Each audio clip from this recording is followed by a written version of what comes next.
Jordan Peterson and Piers Morgan did a new interview, and their last one was pretty good. And I've seen the trailer for this one. I watched a Piers Morgan panel yesterday, and at the end they had a trailer for this. And it looks like it's going to be a pretty good one. Haven't seen Jordan get emotional in a while, but he gets emotional in this one. But they're talking about his father dying, so I can understand some tears on that. I think it's pretty recent. So let's get into this. We're talking about the Trump Dream Team, the squad, the new squad. Let's see what this is about. This new Trump. Let's see what this is about. Calling it the Avengers. You're a fool if you're going to predict the Avengers. They're calling it the Avengers. Well, you're a fool. You're a fool if you don't see that. If you can't see that, you're a fool. You need to go find your dragon, Pierce. He has Musk. He has RFK, Ramaswamy. Yeah. These are formidable people. These aren't people who need the political power. Those are the people you surround yourself with if you're out on a quest.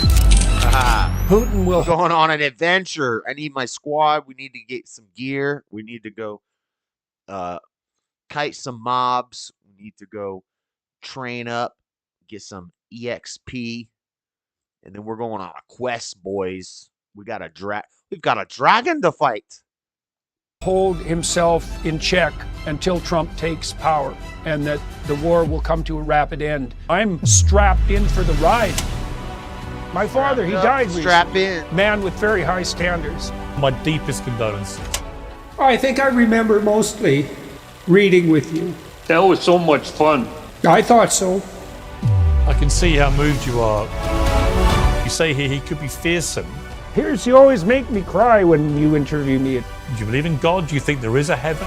The problem is there's a whole literature that Richard Dawkins knows nothing about.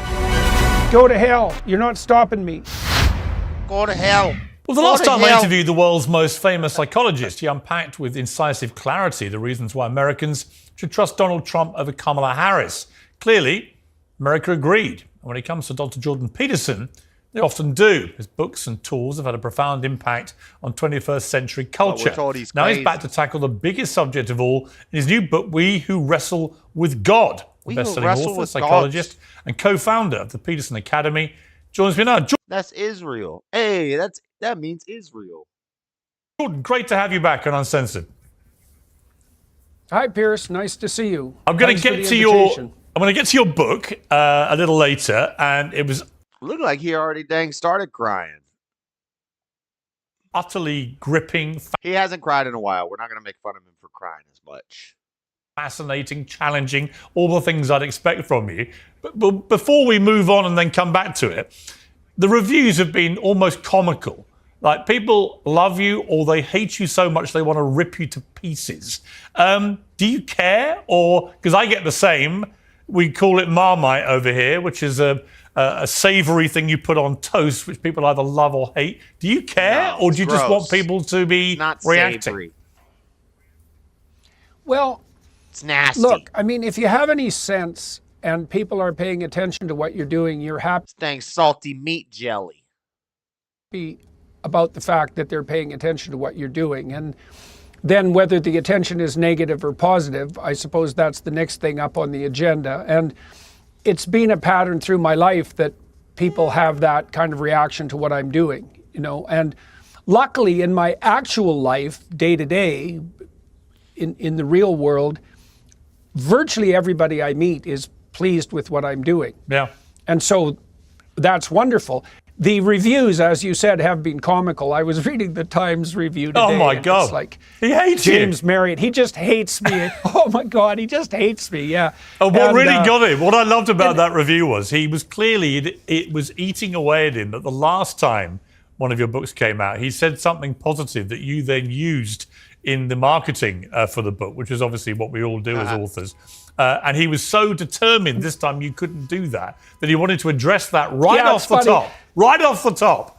Yeah, well, I did do it, though. I did do it. I tweeted out something today that I culled from his review to make it look very positive. So I thought that was hilarious because it wasn't easy because there wasn't much in it that was positive. But I thought that would really rub him the wrong way. Oh, it would enrage him. Well, we'll come back to the book. It's fascinating, the book. And I really want to get into that with you a little later. But I want to talk to you, just first of all, I want to play you a clip. This is from when you and I did an interview just after the start of the Russia invasion of Ukraine. Let's take a look at this.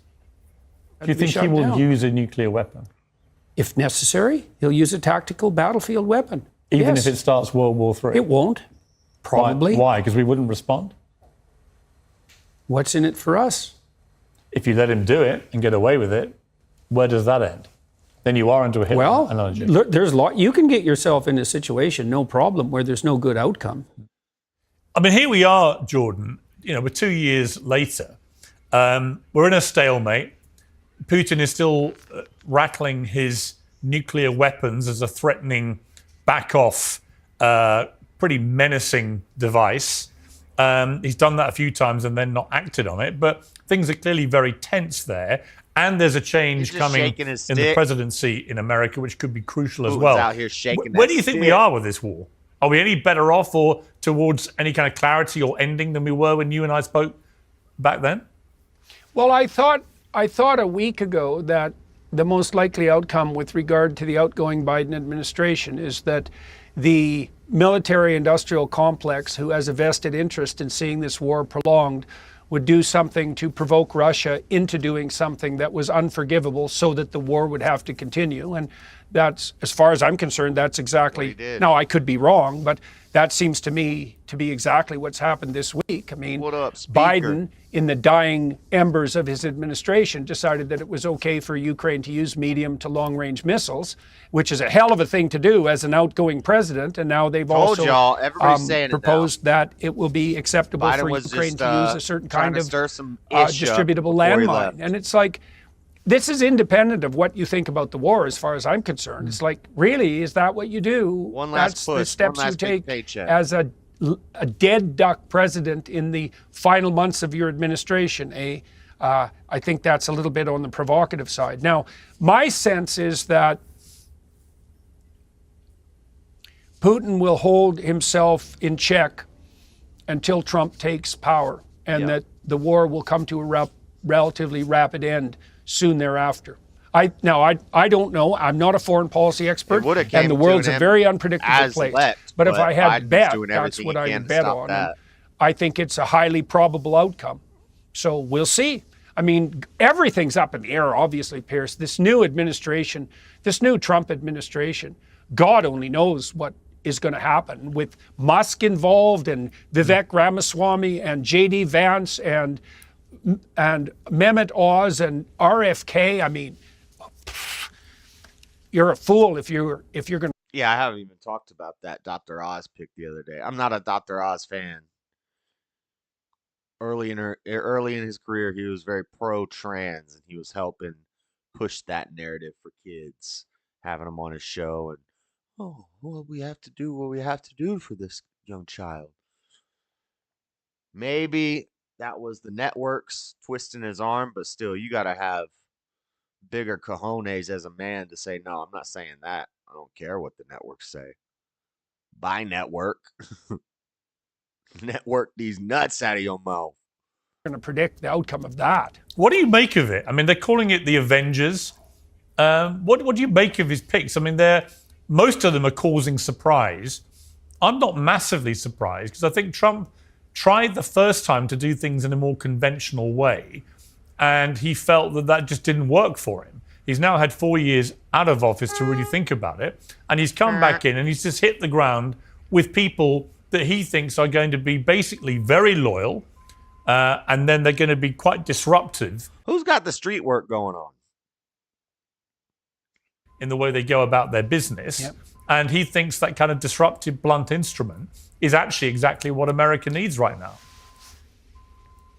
Well, I think what's happened fundamentally is that truck backing up is going to get on my nerves. At first, I thought it was a Jordan Peterson fart. It went, huh? but it was a horn. It was a truck horn, and now I hear it backing up.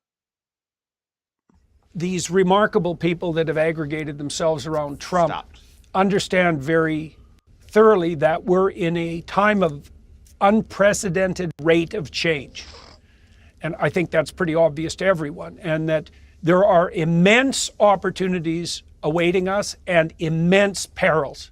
And they're sufficiently concerned about the perils and sufficiently compelled by the opportunities to stake themselves politically and to take the risk of doing so. You know, people like Musk in particular, but Ramaswamy's in the same boat, essentially. These aren't people, and many of the other people around Trump, these aren't people who need the political power.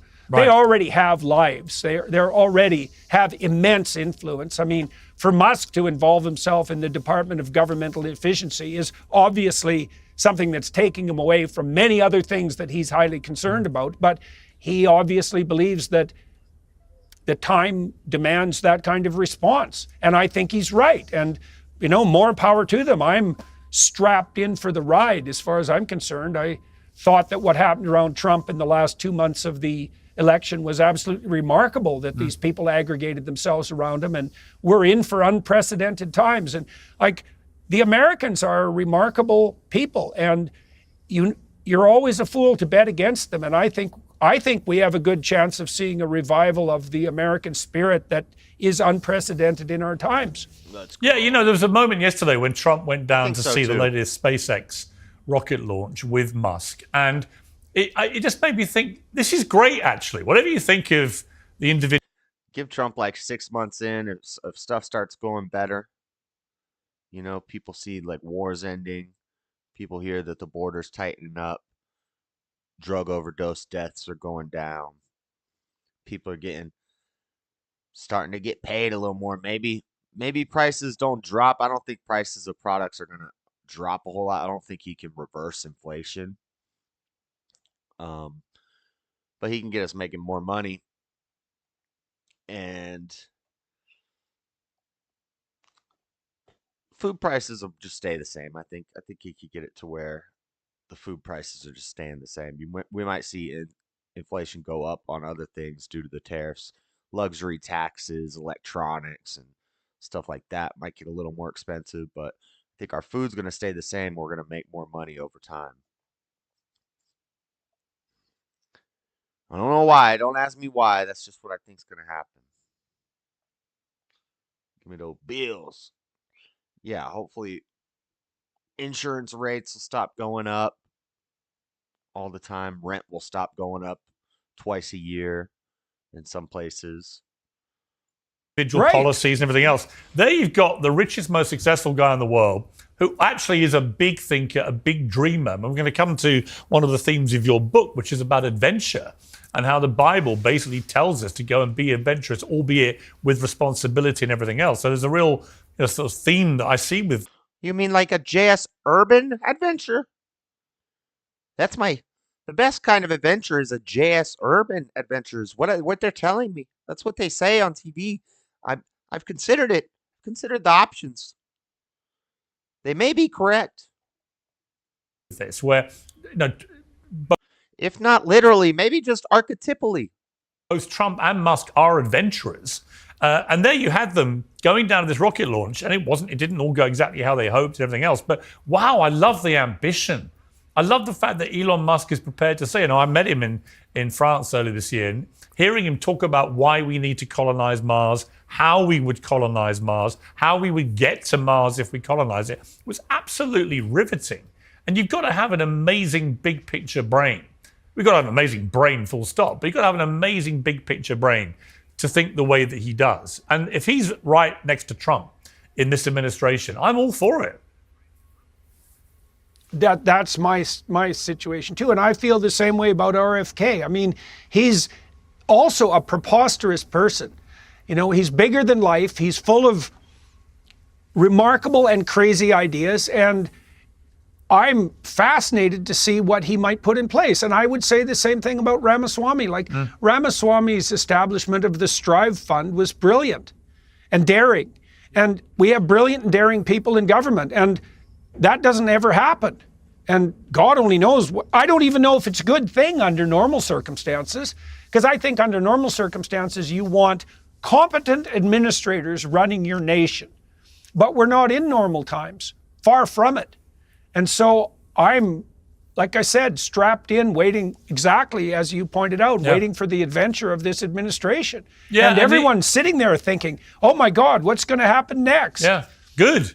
We should be thinking that, because we should be thinking out of the box, because conventional thinking hasn't got us very far.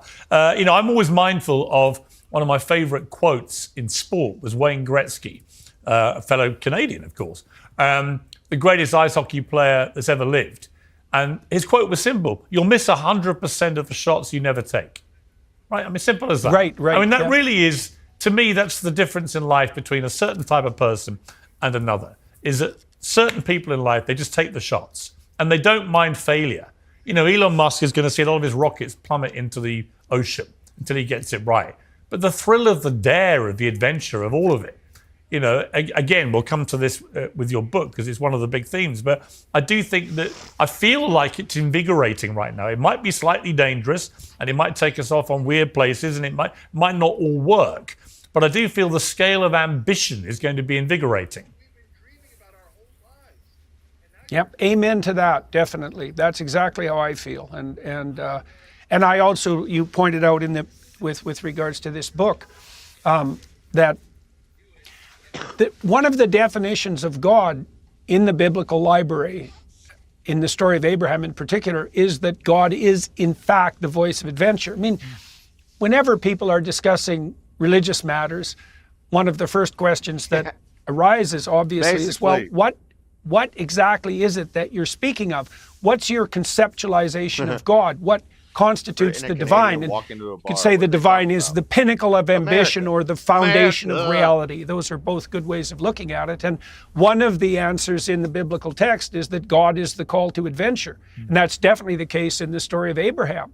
And the idea there, which is an unbelievably deep idea and also one that works biologically, is that the full expression of the spirit that takes you beyond your zone of comfort and out into the terrible world is the same spirit that makes your life a blessing to you, that makes your name renowned among other people and for good reason, that helps you establish something of lasting value, and that does that in a way that brings benefit to everyone.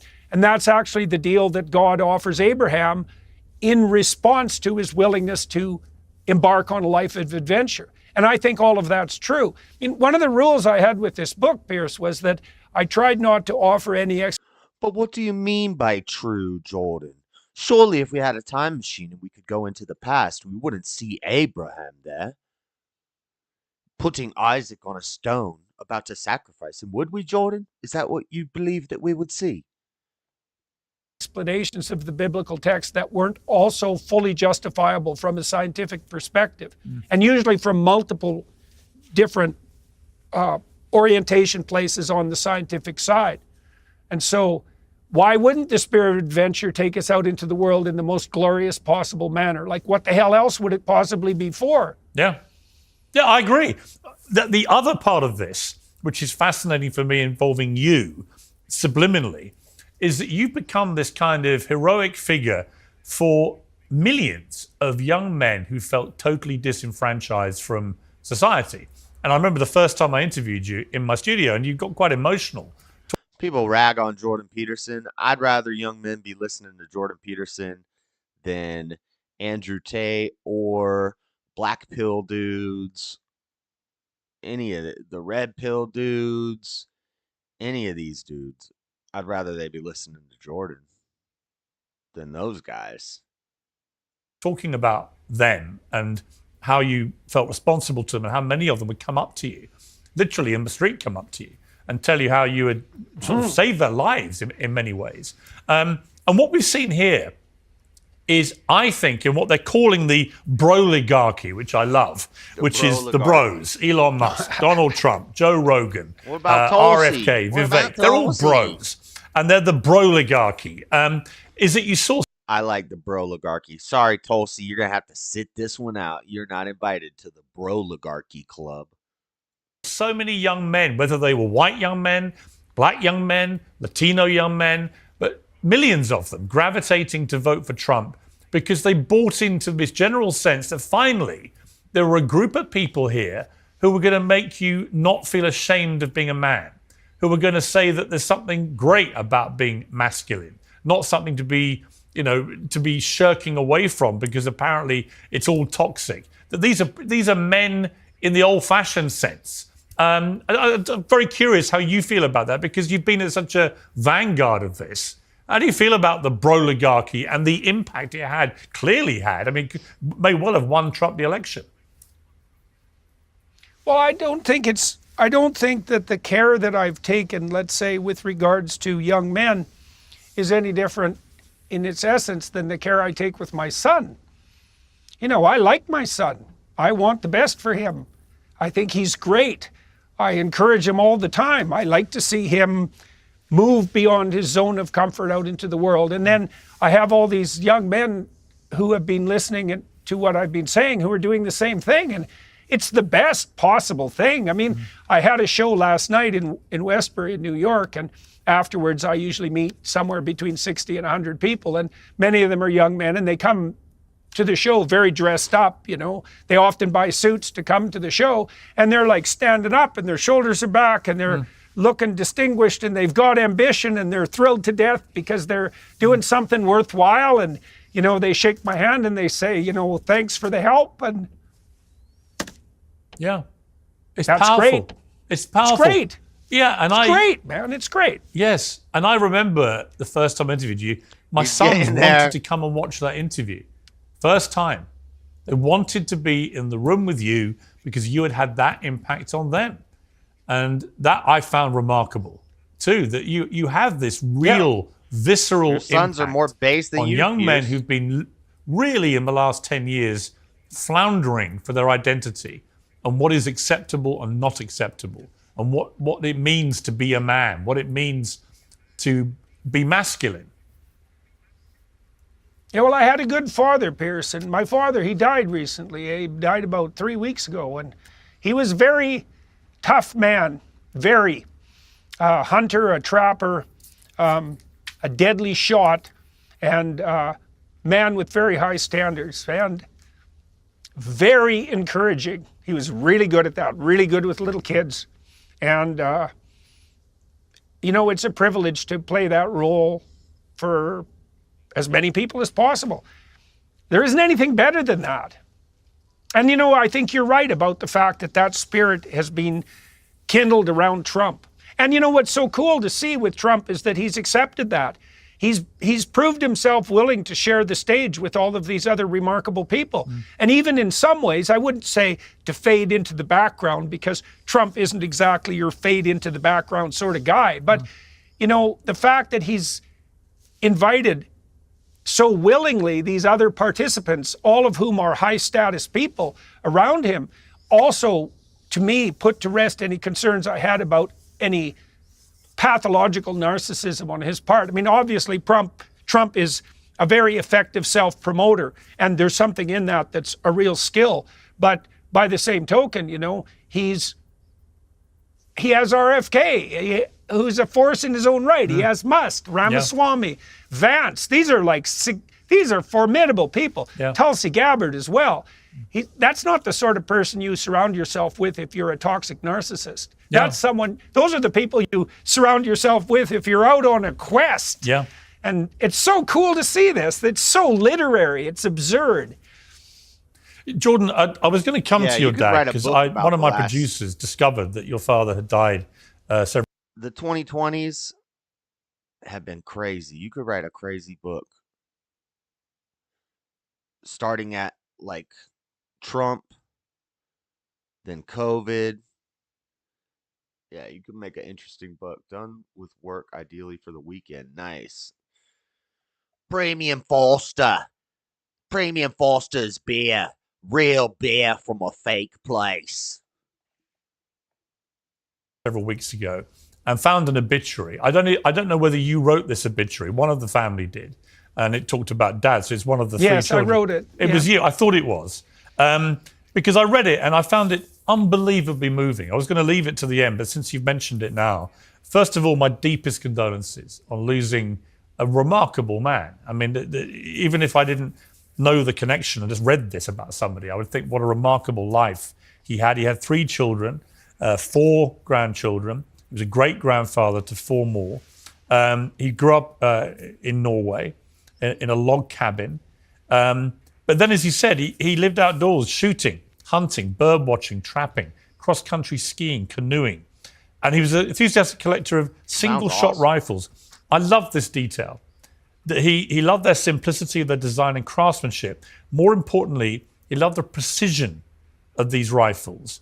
And he liked the fact that a single-shot rifle only allowed for 1 bullet as a hunter, dead center.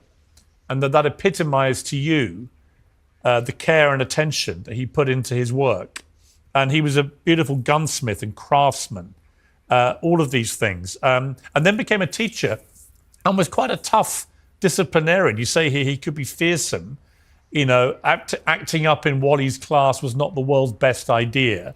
And as a result, there wasn't much trouble there. That was definitely true. But he loved kids too, and he was great with them. And as I was reading all this, I was just thinking, wow, okay, I get it now. I get where Jordan has got all this from. There are so many parts of your dad's character in you, clearly. I mean, do you feel that? Did you, when you wrote this obituary, did you feel that really quite intensely? Well, you know, you pointed to that detail with regards to these rifles. Like, my father had 300 rifles. This was a real obsession, and he was a very good shot. He was a provincial level shot. And it took me 30 years to figure out why the hell he collected those guns. I don't think he knew. And I told him 5 years ago, I said, Dad, I figured out why you're so obsessed with rifles. I said, it's because you want to hit the target dead center with 1 shot. And that's like, it's a symbolic representation of your aim in life. And he thought about that. And my dad wasn't particularly metaphysically oriented. And that was an explanation he was entirely satisfied with. Right? And you know, the word sin means to miss the mark, right? It means to miss the target. And that's acted out in this, it was acted out in my dad's life in this relationship that he had with guns. And he, as a hunter, it was the same thing. He hunted with a single shot rifle. You got 1 shot. You got 1 chance to hit the mark. And he was very dedicated towards that kind of precision. That was part of what gave him that rough edge. He had very high standards. A very encouraging person. He believed that, he imbued me with the belief that I could do anything I set my mind to, but that didn't make him someone who was easy to please. Quite the contrary. It was a very remarkable combination. You said Dad had the force of nature about him. He'll be greatly missed. That force of nature, was it a sense also of that adventure that you talk about so much in the book? Was he an adventurous man? Well, he was adventurous in his... I don't like Peirce's like layout thing. It was these little dots at the top keep coming up through the screen. And I keep thinking there's bugs on my screen. Like there's be a black dot going across at the top of the screen, and it looks like a bug's crawling on the top of the screen. His outdoor life, I would say, you know, my father was a tough man. And so this is fine. He was the fire chief of the local town as well. And the adventure for him was his ability to prevail. You know, and as you pointed out, the log cabin that he grew up in was actually in Saskatchewan. His parents were pioneers, and like the log cabin that he grew up in still stood when I was a kid. We used to go out there. He was quite sentimentally attached to it, but he was a pioneer type, my father. You know, so, and he was great with little kids, great, and he spent a lot of time with me when I was little, a lot, and it made a huge difference to me. You know, we found a clip. This is you actually interviewing your father several years ago. Let's take a look at this. I remember driving home with you to Nacum a number of times and talking the whole time because you'd never stop asking questions. Yeah, well, hasn't changed much. I think I remember mostly when I was a little kid reading with you. Oh, yeah. Yeah. Well, that was great. That was so much fun. I thought so. I can see how moved you are, Jordan, understandably. I know, Peirs. Why are you trying to Obviously- break the man down? Peirs, you always make me cry when They you. cut. You know, I knew you. They did a cut, so that was a lot longer than it looked like. Peirs is just trying to break him down. What the heck, Peirs? Let's talk about Trump again. Dang. Obviously, Watch the cut. Peirs, you always make me cry when you. you know, interview I knew you. I knew you Paul might and- get emotional about this. I wanted to leave it to the end. It just when you brought it up, it was so. I found the obituary so powerful, and I said to my producer who found it, "This looks to me like Jordan wrote this," and we didn't know, and it's just so beautifully written. I mean, I also know that because you say at the start of it that he was a husband to Beverly Peterson, who predeceased him by only 5 months. So you've lost both your parents now, in the space of Yes, and Tammy lost her father last December too. Yeah, so it's been a brutal year on that front. But he is kind of old. Like, I'm surprised he's just now losing both of his parents, honestly. But yeah, I'm sure that's tough. That's for sure.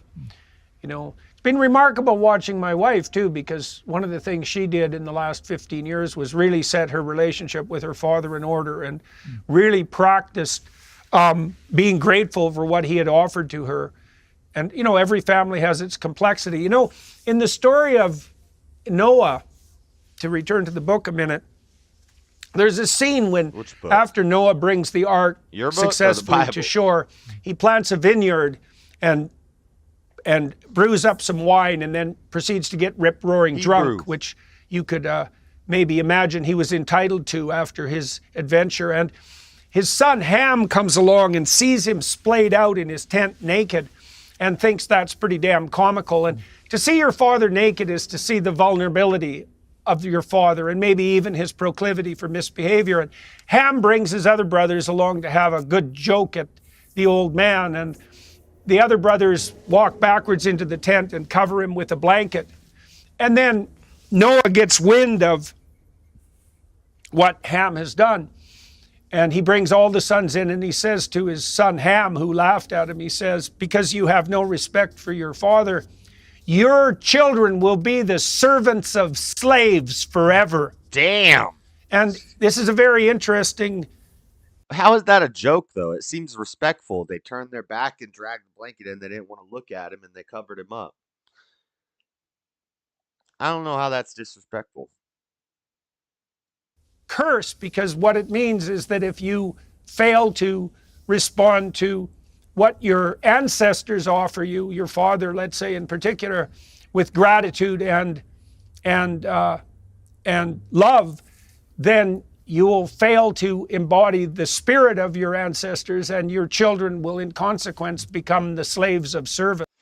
Okay, and then that kind of is reiterated in Jacob and Esau, since Esau kind of careless disregard for the father's birthright, he just takes the bowl of soup. He's like, I'm not really interested in that. So that's kind of the same story there. And that's exactly right. It's exactly right. And so it was interesting to watch my wife, you know, develop extreme gratitude for what her father had offered her. I really liked, his name was Del Roberts. I really liked Del. He was a bigger than life character, something like Trump on a smaller scale, you know, bombastic and entrepreneurial. And that spirit of the benevolent father, that's associated with divinity, of course, in the biblical texts. And understanding how that spirit transmits itself down the generations is part of what stabilizes society itself. And I was very fortunate, my father, you know, I knew, and my mother as well, my parents were 100% behind the best part of me. Unbelievably useful. And that's something I've been able to offer many people, you know, as, what would you say, an abstract or virtualized father. And that's a great honor. There isn't anything better that can happen to you than that. Jordan, how have you, you're a strong man and you're an emotional man. I've seen that again today, and I've seen that many times with you. But to lose both your parents in the space of 6 months Come on, at your Peirs. age is a really, I'm very fortunate. Both my parents are still alive. I spent the weekend with them. It's a huge moment in your life, isn't it? How are you dealing with it? Well, my brother and my sister were there with me when my father died. And, we've drawn more closely together in consequence of that. It's shared loss. And I saw that happen with Tammy when her mom and dad died, that her family drew together, and Tammy, for example, established a much better relationship with her older brother, and that was not a substitute for her father, obviously, but a very positive alternative. And so we've found solace in each other, my sister and my brother, and drawn more closely together, and that's been very good. And none of us are naive, our parents were getting old, and I would say we were also fortunate in some ways. My mother was very vital, right? Literally till the day she died. She had a heart attack, and then 2 days later another, but she was a young and vivacious person despite being in her 80s, and then bowed out with no fuss and very 80s. Suddenly. And my father as well, I've watched people deteriorate for sometimes decades in old folks' homes, and both my parents departed from life in a relatively, what would you say, in a relatively suffering-free manner, and so we're grateful for that. And it is a terrible thing to see someone that you love die, and there's always the sense that you have that there was perhaps more that you could have done. I wonder, I suppose, in an ultimate sense, whether the fact that we die is in some way the ultimate moral failure. That's a preposterous thing to think, but that's the sort of thought that plagues you when you see someone that you love die. But they lived good lives, and they were probably both in some ways ready to go. And so it was far less terrible than it might have been. And I was fortunate to be surrounded by people who, instead of making it hell, did everything they could to make it better. And I have drawn closer to my brother and sister in consequence, and I suspect that will continue. Did you get the chance to tell your parents how you really felt about them? Obviously, you're brilliant at doing this with other people. Yeah. Oh, yes, definitely. And I had He forgave some his mama. conversations, some deep conversations with my dad in the last few months, and certainly let him know how appreciative I was of him, of the attention he paid to me. He knew that, but it never hurts to make it explicit. Tammy also, when we knew that Dad was dying, Tammy also, I've known my wife since she was 7, and she knew my father very well. We lived across the street, and she always admired him. And one of the things she pointed out about both our parents, or both our fathers, which is very interesting, is that they were both very positive about our relationship. Like, we were friends when we were kids, and my dad loved Tammy, and her dad really cared for me, and he was this noisy foghorn leghorn character who was bigger than life, and he was bombastic and booming and terrified everyone, but he really liked me, and he always treated me great. And one of the consequences of that was we knew that they both smiled on our friendship and then our marriage, and that was a huge benefit too. And so Tammy was very grateful for that and let me know about that, and I told my father that very shortly before he died. One of the things I did, Peirs, that maybe the people who are listening would be interested in is, like, probably 15 years ago, I counted all the times I would see my parents before they died. And it was about 15 times at that point, because I saw them about twice a year or something like that, because we live quite distant. I phoned them and so on. But, it's very useful to take stock and to understand that, as your parents age, the number of times that you see them decreases very dramatically. And you need to know that, because then you don't waste the time when you have it. And I don't think we wasted the time that we had together. I took my mother to Australia on the tour with me, and to Iceland, and she had a very good adventure, and I spent a lot of time with my dad. So neither my sister, my brother, and I, we didn't come to the end of our parents' lives with regrets, thank God. Yeah. Yeah. Obviously, you've just written a whole book about the Bible, about God, about all of this. When I finished it, I couldn't work out whether you actually believe in God, whether you think there is, personally think there is, for example, a heaven. You've obviously had to give this, through the death of your parents, a lot of thought, I would imagine. What is the reality? I mean, do you believe there is do you believe in God? Do you think there is a heaven? Is that where you think they've gone to? You know, Peirs, I would say that I leave the things that are beyond my comprehension outside the realm of my comprehension, and I try to understand what I can understand. I certainly believe that we can produce hell on earth, and we have in many ways. I've certainly had experiences that indicated to me that the reestablishment of the Garden of Eden on earth is a possibility, and that you can live like that. How those things are related to what's eternal is beyond me. I think like it's beyond everyone. And I believe that with sufficient faith that you walk with God through the valley of the shadow of death. I think that's true. I think that if you're courageous and you confront the worst life has to offer, that Yes or the no, spirit Jordan? of your ancestors walks with you. What that means in the final analysis with regards to the relationship between the finite and the eternal, I don't know. I don't know. He doesn't know. I can feel eternity touching the mundane life in the confines of my own life. And I've heard a lot worse I don't knows. That's not a bad I don't know. But it's still an I don't know. Come on, Jordan. You're so close. Just say yes. It's a good I don't know, though. I try to make that welcome, and that works. Everything else that I think I've written or spoken about, and there's nothing hidden. You know, I'm trying to take people along. He's too intellectual. He can't say it because he doesn't know it. He can't know it unless he can observe it and test it and experiment it and question it and poke it and prod it. It's the only way he can know it. His intellectualism has replaced his spirit, his soul. His brain has overpowered his heart. My own explorations and discovery and sharing what I've come to understand.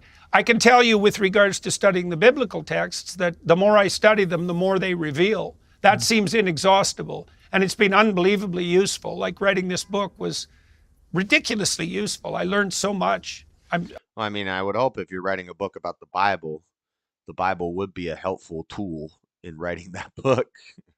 I'm still adjusting to the things that I've learned. And I certainly do believe as well that it's by no means chance that the most functional societies in the world are predicated upon the biblical text. There's a direct Spoiler causal alert. relationship there. Did writing Not the book, least because just on that, Go ahead. Did the book give you a greater sense of faith? I mean, did it make you, in a way, more religious as you read more and more and dissected text after text after definitely. text? Yeah, well, I do believe, like I said, I do believe that, and I think all the clinical evidence points to this. The more forthrightly you confront the challenges of life, the more powerful the spirit that abides with you. And I think you can make a very strong biological case for that. The biological case is, well, obviously, you're going to make what's within you more manifest psychophysiologically in precise proportion to your willingness to voluntarily take on the burdens of life. Like, obviously, if you shrink away from things, you're not going to adapt and adjust to them. And so if you confront them with faith and hope, then why wouldn't that put you in a position where the best of you is brought to bear on the challenges of the situation? And why wouldn't that be identical to the spirit of the most profound spirit of your illustrious ancestors? I can't see how that cannot be true. And, what's the relationship between the core of the human spirit? If you can't see how it cannot be true, then why don't you just say, yes, you believe it? What's that called? What's the spirit you're talking about? What's it called? That's what we call God. That's the God from the Bible that you're talking about. Spirit and the nature of reality itself? Well, there's some relationship, obviously. What's that relationship in its totality? Well, I don't think that's not within, what would you say? That's not within the realm of the graspable, but we can make approximations to it. Christianity Today reviewed your book and said, Christian readers should learn from Peterson's boldness, his disposition of awe, and docility before the sacred page. However, the question of God is unavoidable. Peterson is slippery on this point. Familiar words from Christian doctrine like creation and redemption and resurrection mean something altogether different when Peterson uses them. They're kind of suggesting that you go right to the point of saying you believe in God. But you don't. And that you're a fully paid up God believer, if you like, for want of a better phrase. But you don't quite cross that line. Is that where like, not that his exegesis is wrong. It's just his own telling of it, he weaves a story, a probable story, a likely story, but it's his own story that he's telling from it. And then he won't say for sure whether he believes in God or not. And that is a little slippery. you are? I mean, It's not quite snake-like, but it is a little slippery. You say you've had a sort of... Well, no, I don't think so. I think the first thing I would say is that, there's a continual insistence in the biblical text that God is outside of understanding, outside of our understanding, right? So whatever God is beyond the categories, even of real and unreal. And that's not my interpretation of the text. I mean... Yeah, I used to dabble in divine simplicity, and I've kind of come to realize that that's not the way. Divine simplicity is like, well, God is just like, we're made in his image. God's simple. Even Moses... It's simple to understand God and his ways. Look, it's just this, this, and this. It's that simple. It's easy. John 3:16. This is all you got to do. I don't think so. I think it's way more complicated than that. And at some point, we can't understand certain things. But you have to know God to walk with God. Only gets a glimpse of God's back. And so we have to always remember that we're talking about something that in the final analysis we don't understand. But then I would also say, I don't believe that belief means what most people think when they say belief. I agree. For me, religious belief isn't propositional, it's existential. And we talked about the great adventure, let's say, that Trump and his weird team of X-Men and Avengers are embarking upon. And I would say their faith is manifest in the pattern of their action and not in what they say. And I think that religious faith in the most fundamental sense is the willingness to hoist your cross joyfully as you trudge uphill. And that's not the same thing as declaiming about what you assume propositionally to be true. And, Christ did... I don't think Jesus was feeling joy as he was hoisting his cross up the hill. I think he was struggling pretty bad at that point. He almost didn't make it. He needed help. Jesus was not like merrily frolicking through the streets with the cross on his back. In the Gospels says, not all those who say, Lord, Lord, will enter the kingdom of heaven. It's like belief is a very complicated issue, and I think the best way that you infer your knowledge about someone's belief is watching how they conduct themselves, not what they say. The Pharisees in the gospel text proclaim their belief constantly, but they're the ones who crucify Christ. Satan and that's something to Christ. Think about. You got into this with Richard Dawkins. It was a fascinating exchange. Why is my I want to phone just play a little freaking mashup from that encounter. Is this with Alex? You either believe that the world of truth is unified in the final analysis, or you don't. The facts that I care about are the facts that are true and have evidence. Did they exist or did they not exist? Well, I'm speaking allegorically there within the confines of the text. What makes you think the writers of Genesis were a great writer? I mean, who were they? We know nothing about them. I think that there's a spirit of literary genius at work across millennia, crafting that story so that it has almost an infinite depth. The truth of science is the truth that gets us to the moon. And I don't think it makes any difference. It doesn't make a difference whether it was divinely inspired or whether it evolved. Truth is unified.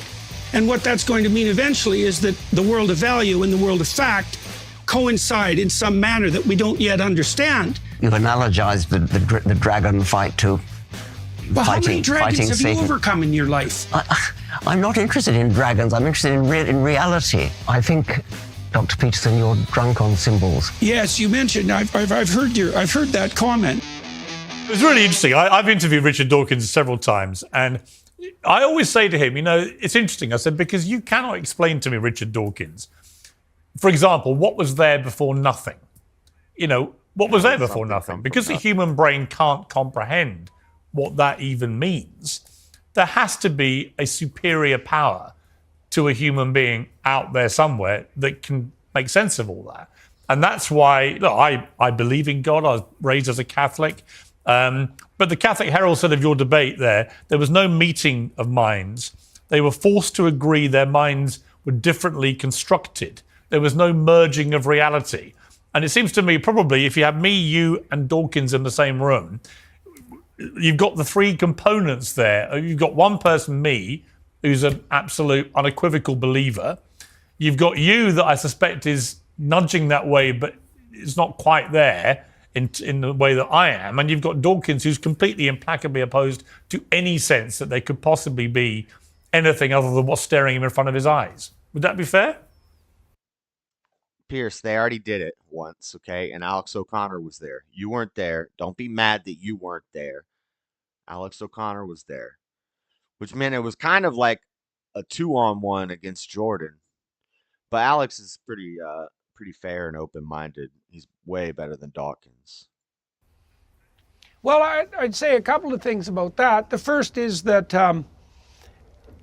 even the scientific accounts for materialist reality require one miracle to get going. For example, it's a truism among cosmologists that the laws of time and space, the laws of science, break down at the singularity. And there's no difference between saying that and saying something that we can't explain from within the confines of our materialist understanding emerged at the origin to bring all things into being. There's a miracle lurking in there somewhere. And of course, the biologists are also stuck with the problem of the origin of life, which they hand wave about constantly, but have been completely unable to account for. And so my friend Jonathan Pajot, his insistence is that if he's going to accept a miracle, he'll accept the miracle that proclaims that the cosmos itself is founded on sacrifice. And that's a completely different framework of conceptualization that I unpack to a large degree in my book, because you can make a very strong case that perception itself is a sacrificial endeavor. And so Dawkins' metaphysics is very narrowly empirical and very narrowly Enlightenment. And part of the problem with that is that there are also just things that Dawkins doesn't know. And I would say in his favor, and in the favor of our discussion, is that near the end of that discussion, we did have a meeting of minds, because we started to talk about how the evolution of narrative in the manner that he represented as memes could have a long-term effect on the genetic evolution of humanity. And he got very excited about that. And I was thrilled about that, because one of the reasons I wanted to talk to Dawkins is because I think some of his ideas, especially the idea of meme, has far more significance than he thinks it does. Right. Now, part of the problem is there's a whole literature that Richard Dawkins knows nothing about. So, for example, he doesn't know anything about the work of a man named Mircea Eliade, who's was the preeminent historian of religion for years. He's out of favor in academia because he's not a postmodern, hedonistic, power-mad nihilist. And, Eliade was one of those people who thinks that there was something fundamental about the structure of mythology and narrative. And Dawkins doesn't know anything about that entire field of endeavor. And that's a major problem given that he's also very concerned with Gaping the evolution holes of in our his ability to intelligence. abstract. And I was trying to move the discussion in that direction, and that happened very successfully near the end of it. So there's a brilliant, in the Telegraph review actually of your book, there's a really good line there where they said Peterson's at his best when he brings alive the pathological behavior of the Bible's bad guys, from Cain to the whore of Babylon, via everyone who dawdles, resents, exhibits pride, worships false idols, complains, lies, accuses, wallows in victimhood, and fails to live up to their responsibilities or talents. It's all on you, he writes, with God as a guide. And I love that, because that was a big takeaway from the book for me, is again, the way you take the text of the Bible, the Old Testament, but you make the point that if you bring it forward to today, all of those things there, when I look at Trump's big win in America, for example, yes, it was to do with the economy and cost of living, no question. Yes, it was to do with the border crisis and people genuinely concerned about what's been going on there.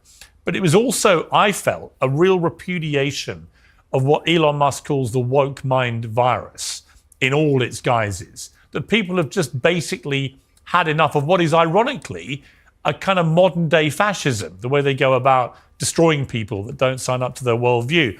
And all the things they kind of represent the woke brigade, for want of a better phrase, the wallowing in victimhood, the constant whining and moaning about absolutely everything, the lack of taking personal responsibility, et cetera, et cetera. The kind of inherent laziness of so many of them as well. Very work shy, I've noticed. You put it all together, and you've got all these things, all these themes from the Bible of things to avoid in the way you conduct yourself. Yep. They're in that mentality, that woke mind virus. It encourages that way of thinking. I mean, do you see a parallel there? Well, I hear him echoing. We'll start with the practical Jordan, parallel. tighten up. I mean, the Trump election campaign was a great drama, and there was a kind of victimized femininity, let's say, on the Democrat side, with Kamala Harris and her cohorts, really emblematic of Kamala.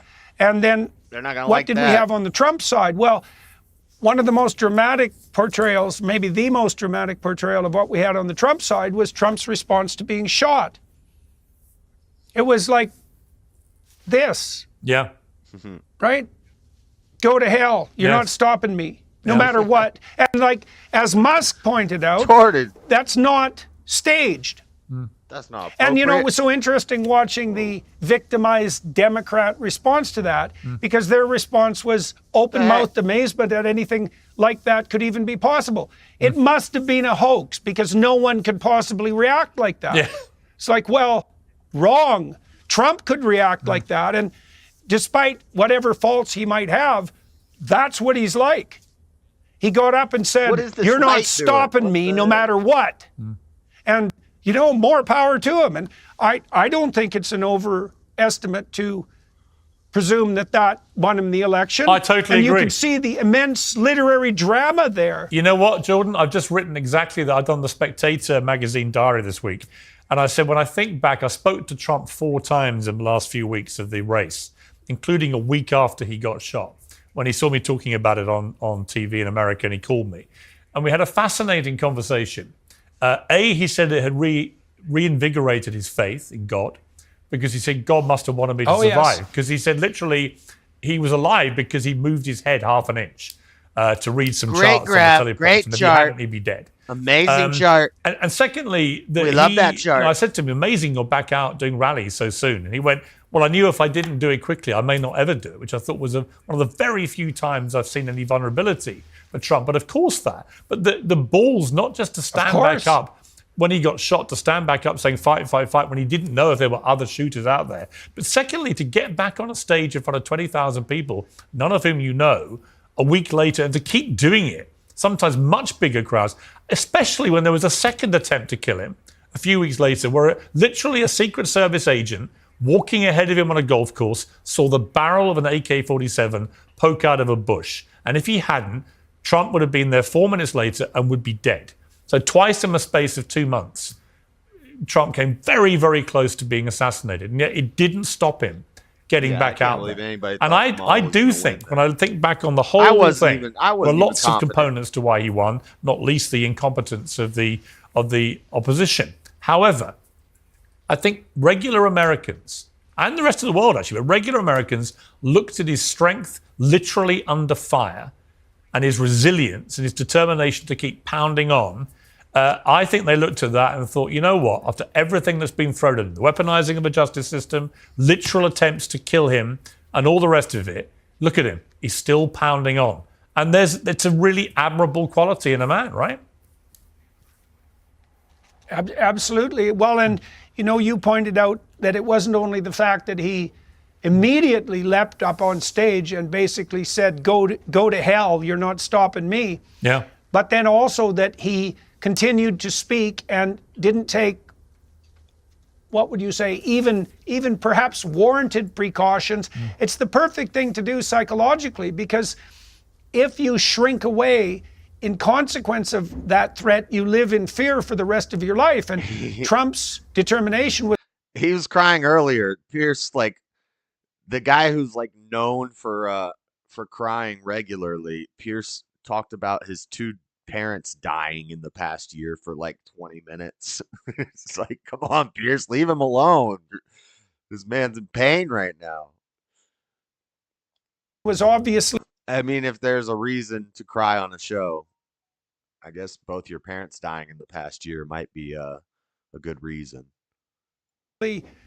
No matter what, I won't live in fear. And that's the same decision Job makes, by the way, in the book of Job.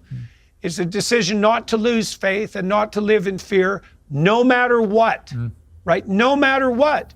And that is a manifestation of the spirit that is indomitable. And I think that is a reflection of the image of God.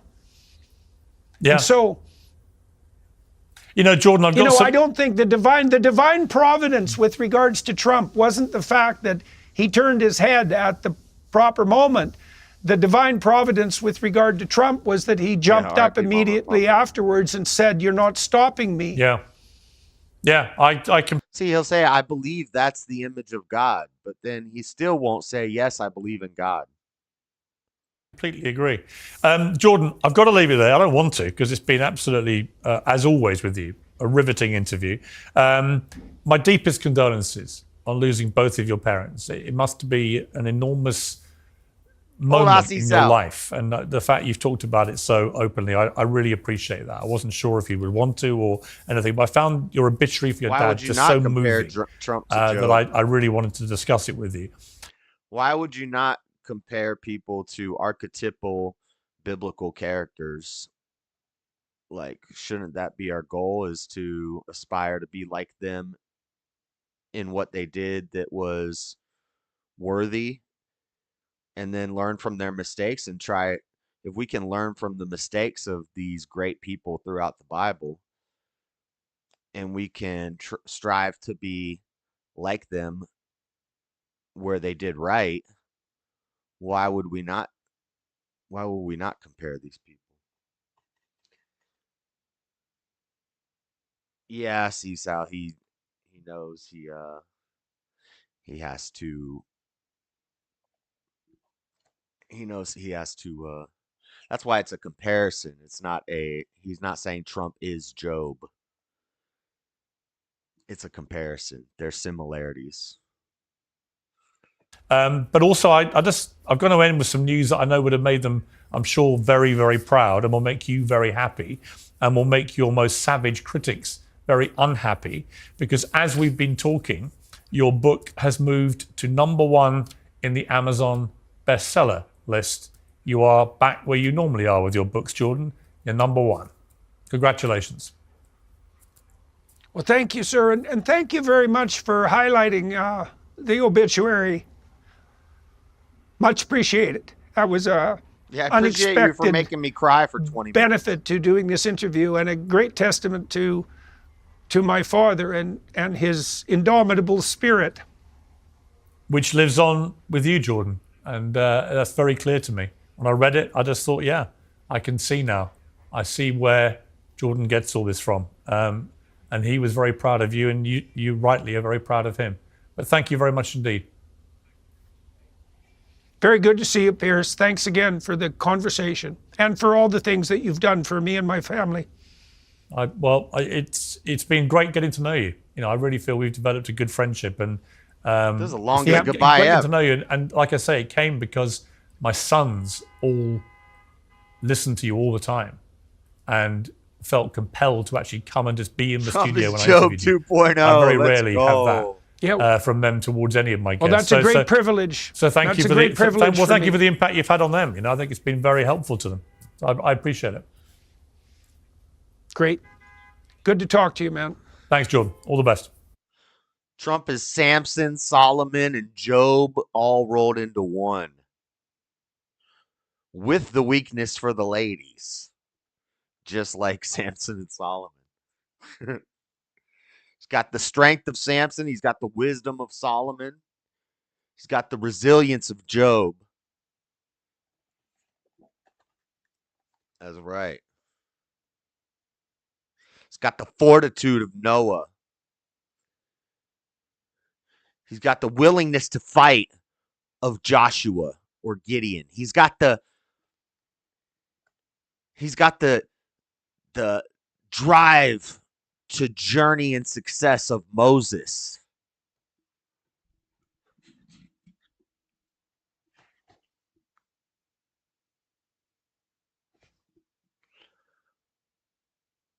I don't want to compare him to Jesus. He ain't that good. He ain't that good. He could be like all those Old Testament guys. That's fine. He's dealt with the persecution, not quite, but close, of Jesus. They did try to kill him. They didn't try to crucify him. Grayson hating because he can't pull Bathsheba. Yo, Trump will get dang Bathsheba, dang Deborah, dang Delilah, 600 wives and concubines.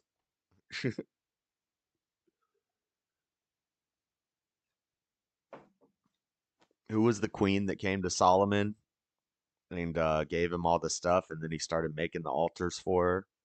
What was her name? You gotta watch out for them, Trump. That's like what's her name? The crazy cat lady. She's got a cat named Vagina and a dog named Penis. That's true. He didn't say the penis part, but she does have a dog named Penis. At least that's what Gavin McInnes said. But she does have a cat named Vagina.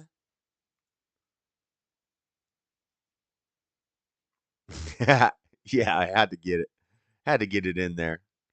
Well, we should compare ourselves to Jesus. If we're followers of Christ, our goal should be to be perfect as our Father in heaven is perfect and to do greater things than Christ. That's what we were told to do. That's what he said. Why would we not compare ourselves to our leader? Why would we not compare the leader of our nation to the leader of our lives? I was going to say faith, but it's actually, he's more than that. It's more like the leader of our lives. Queen of Sheba. Queen of Sheba. Yeah, I was thinking Sheba.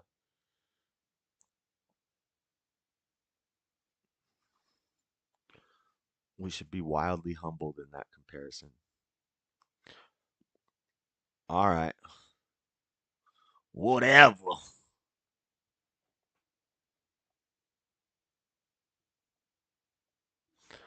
Whatever. Guys, I got to go to work. It's verbal combat night. I'll send you over to verbal combat. That was a good interview. I feel like Pearce wants to get those emotional responses. They get the clicks.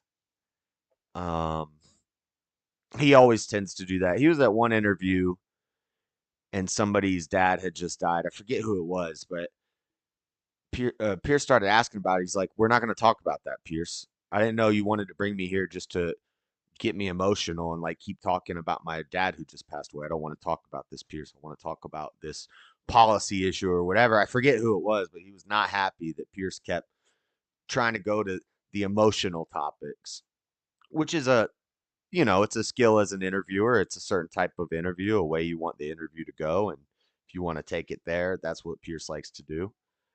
But he was dwelling on Jordan's dad for a while. He was trying to get all the waterworks out of him.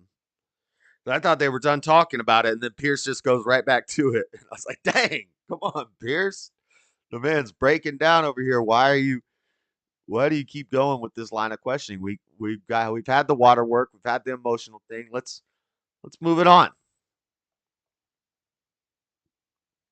I get the sense that you're not a Christian if you think you can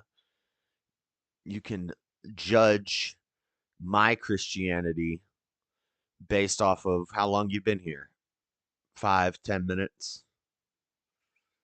That seems unchrist-like.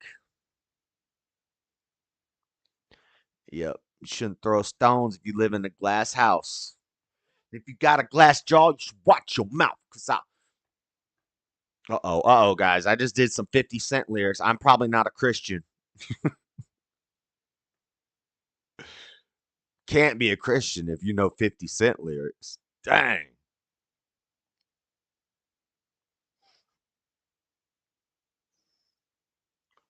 That was pretty good. It was a pretty good interview. I liked even the part about his dad was not so bad. It was a good thing to discuss. Happened recently. Good chance for Jordan to get out there and talk about it, get it off his chest. I just feel like Peirce went a little too long with it. There was like one whole line of questioning that was not necessary. We could have moved it on after the one chunk.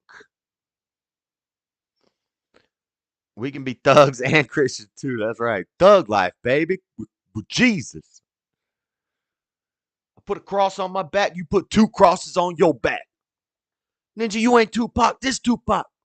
All I see is money and women, the fun at the beginning, tragic endings. I can make $1 million and still not get enough for spending. I definitely can't be Christian. Not allowed to rap Tupac and be a Christian.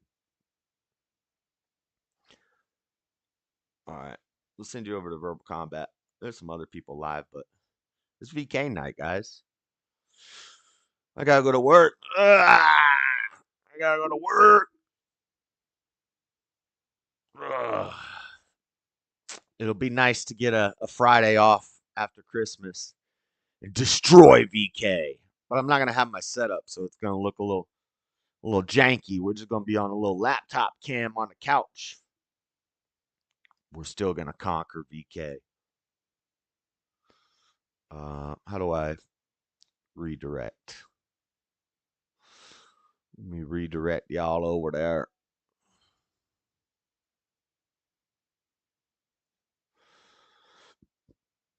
One moment.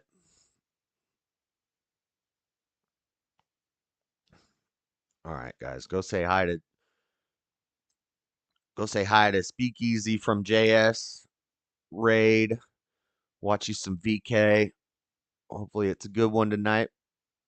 It's always a good one. But I will see you guys later.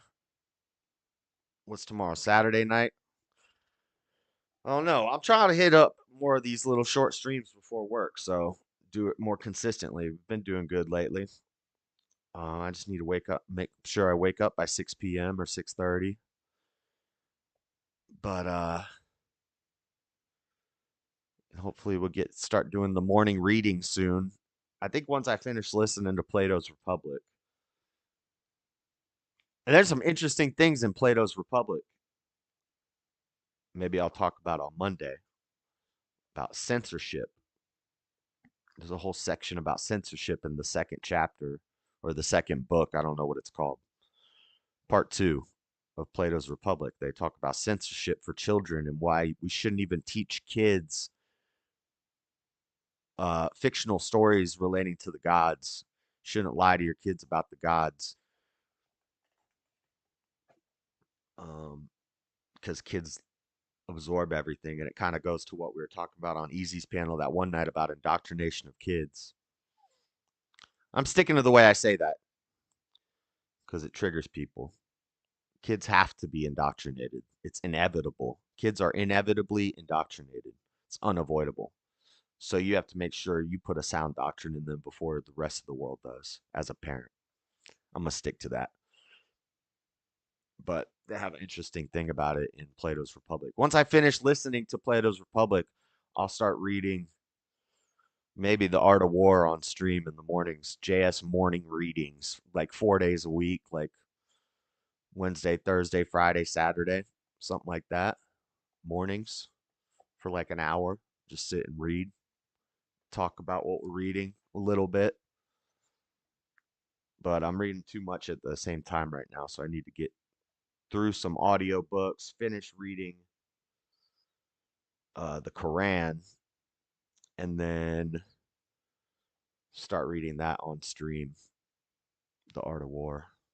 Need to get through the Gulag Archipelago too. I've been working on that forever. I have to check if that's within copyright. It's pretty old, so it might be publicly available by now, but I don't think it is. So I don't think I can read Gulag Archipelago on the stream. Plus, I'm in like the middle of it, so if I start reading it on the stream, we'll be picking up from the middle. But I'm gonna head out, guys. I'll send you over to Easy. Have a good night. God bless. Peace.